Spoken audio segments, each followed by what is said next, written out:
के मधुर नाम में एक बार फिर से आप सबका स्वागत है। और जैसा कि हम देख रहे हैं आत्मिक युद्ध के बारे में, और इसके पहले हमने देखा था कि जैसे प्रभु यीशु मसीह को आपने ग्रहण करा, स्वर्ग में आपके लिए आनंद हुआ, तो एक सेना, एक हिस्सा स्वर्ग का जो शैतान के वश में और शैतान के अधीन है, वो आपके विरोध में आया। मध्य आकाश में दुष्ट आत्माएं, अशुद्ध आत्माएं आपके विरोध में आई। तो परमेश्वर ने न सिर्फ आपको वहां बचाया, फिर आपके मध्य आकाश में आपको बचाया, फिर संसार में जब आप हैं तो राष्ट्र के राष्ट्राध्यक्ष भी, आपके ऑफिसर्स, आपके बॉसेस, आपके सराउंडिंग्स, वे आपके विरोध में आ गए। प्रभु ने आपको वहां बचाया। फिर अब शरीर के अंदर, आपका शरीर आत्मा के विरोध में। आज हम देखेंगे संसार और आत्मा का विरोध। संसार संसारिक वस्तु दिखाता है, आपको सारी चीजें दिखाता है। आपको लगता है कि ये भी, ये भी, ये भी, ये भी, ये भी। आत्मा बोलता है नहीं नहीं नहीं नहीं, संसार की वस्तुओं पर नहीं, आत्मिक वस्तु। और बाइबल इस विषय में कुछ स्पष्ट करती हैं। सो मैं आपके लिए 2-3 जगह से पढ़ रहा हूं। सो पहली जगह है पहला यूहन्ना 4 अध्याय और उसकी 4 आयत से। पहला यूहन्ना उसका 4 अध्याय और 4 आयत से मैं आगे पढ़ रहा हूं। जो कुछ परमेश्वर से उत्पन्न हुआ है वो संसार पे जय प्राप्त करता है। ध्यान से देखिए, जो कुछ परमेश्वर से उत्पन्न हुआ वो संसार पर जय प्राप्त करता है, और वह विजय जिससे संसार पर जय प्राप्त होती है हमारा विश्वास है। संसार पर जय पाने वाला कौन है? केवल वह जिसका यह विश्वास है कि यीशु परमेश्वर का पुत्र है। संसार पर जय पाने वाला कौन है? केवल वह जिसका यह विश्वास है कि यीशु परमेश्वर का पुत्र है। और यूहन्ना आगे जो है, इसी पहले यूहन्ना में उसके 2 अध्याय और उसकी 15 आयत में बोलता है। पहला यूहन्ना 2 अध्याय 15वीं आयत में, तुम न तो संसार से और न संसार में की वस्तुओं से प्रेम रखो। यदि कोई संसार से प्रेम रखता है तो उसमें पिता का प्रेम नहीं। क्योंकि जो कुछ संसार में, अर्थात शरीर की अभिलाषा, आंखों की अभिलाषा और जीविका का घमंड, वह पिता की ओर से नहीं परंतु संसार ही की ओर से। और संसार और उसकी अभिलाषाएं दोनों मिटते जाते हैं, पर जो परमेश्वर की इच्छा पर चलता है वह सर्वदा बना रहेगा। और जो है प्रभु यीशु मसीह यूहन्ना रचित सुसमाचार 16वां अध्याय पद 33 में बोलते हैं, मैंने तुमसे ये बातें इसलिए कही हैं कि तुम्हें मुझ में शांति मिले। संसार में तुम्हें क्लेश होता है, संसार में तुम्हें क्लेश होता है, परंतु धाड़स बांधो, मैंने संसार को जीत लिया है। हमने देखा कि शरीर की अभिलाषा आपके आत्मा के विरोध में काम करती, अब संसार भी आपके विरोध में काम करता है। इसीलिए प्रभु के लोगों को यदि मकान है तो ठीक है, नहीं है तो भी ठीक है, गाड़ी घोड़े हैं तो ठीक है, नहीं तो पैदल भी सही, पैसे हैं तो ठीक, नहीं है तो प्रभु करेगा इंतजाम। प्रभु के लोग संसार और उसमें की वस्तुओं के पीछे नहीं भागते रहते। उनको मालूम है हमारा स्वर्गीय घर वहां है, वहां की सड़कें सोने की है, वहां के द्वार मोतियों के हैं, वहां प्रभु के उजाले से उजाला हो रहा है, वहां दिन के लिए सूर्य और चंद्रमा नहीं है, वहां मेमना दीपक है। प्रभु का मुख देखेंगे, उसके आमने सामने रहेंगे, फिर मृत्यु नहीं होगी, फिर शोक नहीं होगा, फिर आंसू नहीं होंगे, फिर बीमारियां नहीं होंगी। और ये अवस्था युग युगान से युग युगान तक बने रहेगी। आपको जो है एक बड़े से धन के लिए यदि पृथ्वी का छोटा सा धन त्यागना पड़ता है तो ज्यादा अच्छा है, बजाय इसके कि पृथ्वी के धन के चक्कर में हम अनंत जीवन को खो दें। और आज दुनिया किसके पीछे जा रही है? एक कार्टून मैंने देखा, एक सोने का बहुत बड़ा सिक्का था, सारी दुनिया उस सोने को सिक्के को पाने के लिए उसके पीछे दौड़े जा रही है, और सोने का सिक्का आगे दौड़ लगाता जा रहा, लुढ़कता जा रहा, और दुनिया उसके पीछे। प्रभु के लोग देख रहे थे सिर्फ इन चीजों के लिए। प्रभु क्या सड़कें किसकी बनी है? सोने की बनी है। सो पृथ्वी के धन में हम इतना लिप्त हो गए, पृथ्वी की बातों में इतना लिप्त हो गए कि हमें स्वर्गीय धन भी छोड़ने को तैयार है। मैं अक्सर एक और उदाहरण देता हूं। दक्षिण भारत में बंदर को पकड़ने के लिए एक सुराही में, सकरी सुराही में बंदर के देखते देखते चने डाल दिए जाते हैं, और बंदर आता है और उसमें अपना हाथ डाल के वो चनों को पकड़ लेता है। अब वो चने जैसे पकड़ लेता है तो वो मुट्ठी बन जाती है, तो वो मुट्ठी बाहर नहीं आती। लोग आते हैं और एक पीछे से लठ मारते हैं उसको, और बंदर वहीं ढेर। यदि वो मुट्ठी छोड़ दे, वो चने छोड़ दे, तो अपने प्राण बचा ले। लेकिन हम भी वैसे ही हैं, उन बंदरों के समान। हम मुट्ठी पकड़ के रखे हुए हैं, मरने को तैयार है लेकिन मुट्ठी छोड़ने को तैयार नहीं। सो प्रभु हमारी सहायता मदद करे कि हम प्रभु की इन बातों को समझ पाए और आए हम अपने अध्ययन पे चले। और जैसा हमने देखा कि जब आपने प्रभु को ग्रहण कर लिया, उसके बाद जो है आपका आत्मिक युद्ध शुरू हो गया। और ये विभिन्न स्तरों पर है, ये छोटे मोटे स्तर पे नहीं है, छोटे मोटे समय के लिए भी नहीं है। ये थ्रू आपकी जिंदगी से जब तक आप जिंदा रहेंगे, और हमारे पहले भी ये जारी था, आज भी है और आगे भी, जब तक पृथ्वी का अंत नहीं होगा जब तक ये जारी रहेगा। और प्रभु यीशु मसीह ने जो है कहा कि मैंने संसार को जीत लिया, तुम मत घबराओ। और यूहन्ना कहते हैं कि जो परमेश्वर से उत्पन्न हुआ है वो अपने आप को इस संसार और उसकी अभिलाषाओं में न फंसा। और जो है जहां तक दुनिया का सवाल, संसार का सवाल, अलग अलग जो है फिलॉसफिकली अलग अलग वर्ल्ड कहे गए, अलग अलग संसार, फिजिकल संसार, ह्यूमन संसार, मोरल वर्ल्ड, टेम्पोरल वर्ल्ड और कमिंग वर्ल्ड। जो फिजिकल संसार है वो जो है यूनिवर्स, कॉस्मोस, क्रिएशन जो हमें दिखता है, जो सूर्य के चारों ओर घूमता है, जिसमें प्लैनेट है और बहुत सारी चीजें हैं, ये वो फिजिकल संसार। और जो है जो फिजिकल संसार है वो लिखता है यशाया 6 अध्याय कि सारा संसार, ये फिजिकल वर्ल्ड परमेश्वर की जो है वो आराधना करता है, उसकी महिमा करता है, अपने कर्ता की जो है महिमा करता है। और जो है प्रभु ने इस फिजिकल वर्ल्ड में जो है नूह के समय में वो जल प्रलय लेकर के आया, और जो है मरकुस रचित सुसमाचार में कहा है कि फिर से वो अपने दूतों को अंत के समय में, पृथ्वी के अंत के समय में इकट्ठा करेगा।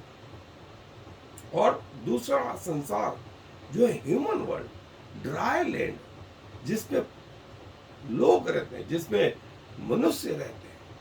और उत्पत्ति में हम देखते हैं कि उस पानी में से, उस जल में से सूखी भूमि जो है वो अपीयर हुई। और लिखा है प्रभु यीशु मसीह स्वयं कि मेरा राज्य इस संसार का नहीं, वरन मेरा राज्य स्वर्ग का। सो प्रभु ने जो शब्द इस्तेमाल संसार का किया था वो मनुष्य वाले संसार के, और शैतान ने जो शब्द इस्तेमाल किया था प्रभु की परीक्षा में कि संसार मुझे दिया गया, वो ये फिजिकल वर्ल्ड। और जो लोग कहते हैं संसार या पृथ्वी, वो पृथ्वी जो है परमेश्वर के द्वारा उसका जो है निर्णय हो, उसका जजमेंट हो। और प्रभु यीशु मसीह ने कहा मनुष्य के पुत्र को पृथ्वी पर अधिकार दिया कि वो उसका जजमेंट करे। और जो है फिर मोरल वर्ल्ड, अलग अलग प्रकार के जो लोग हैं, वो एक जो दिखाई दे रहा है और एक जो दिखाई नहीं दे रहा। जैसे जल प्रलय के पहले पृथ्वी जो है परमेश्वर की निगाह में बिगड़ गई थी। प्रभु यीशु मसीह के समय में संसार प्रभु यीशु मसीह से घृणा करता था, और न सिर्फ प्रभु यीशु मसीह से वरन उनके पीछे चलने वालों से भी घृणा करता। और आज भी जो घृणा करने वाले लोग हैं वो इसी संसार के। और फिर जो है प्रभु ने कहा कि इस संसार और उसके लोग मिटाए जाते हैं।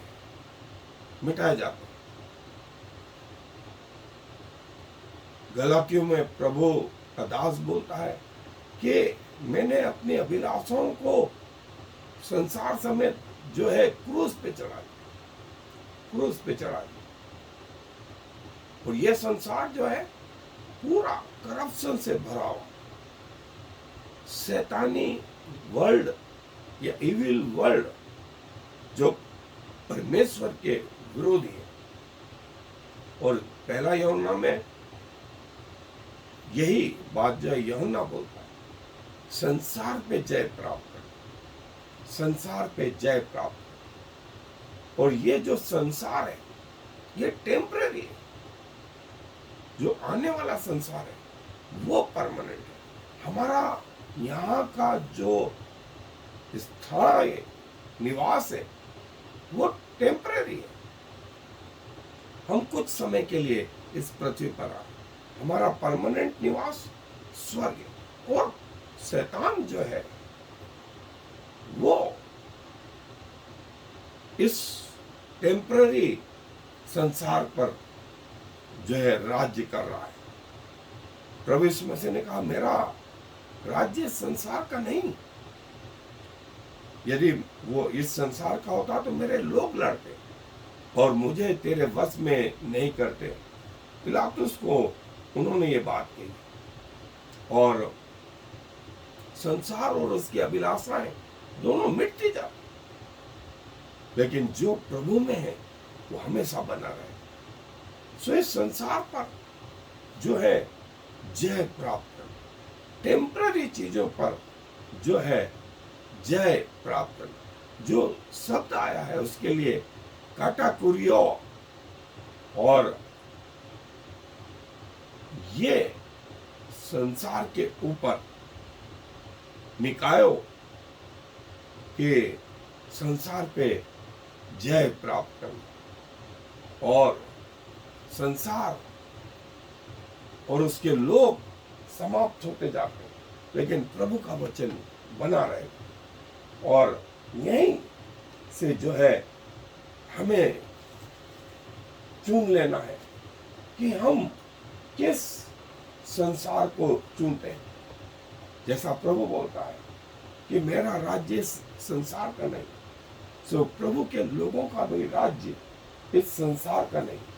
वे यहाँ कुछ समय के लिए हैं और जो है उसके बाद वे प्रभु के साथ वहां होंगे जहां स्वयं प्रभु है।